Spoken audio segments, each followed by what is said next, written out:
exercise yourself towards godliness means God likeness.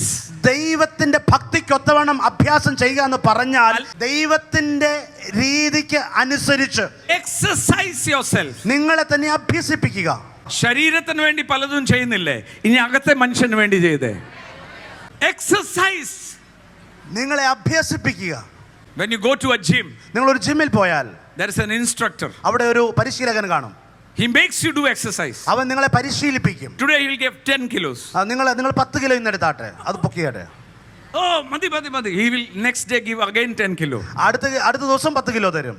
Then you will enjoy doing it. നിങ്ങൾ പിന്നെ തുടർമാനമായി അത് ആസ്വദിക്കുവാൻ തുടങ്ങും. Then he will make it 15. എന്നതിന് ശേഷം അത് 15 കിലോ 20. 20 ആക്കും. Increase in grace and peace according to the faith that is given in you. നിങ്ങളിൽ തന്നിരിക്കുന്ന ദൈവത്തിന്റെ വിശ്വാസത്തിന് അനുസരിച്ച് കൃപയും സമാധാനവും വർദ്ധിച്ചു വരട്ടെ. Hallelujah. ഹല്ലേലൂയ.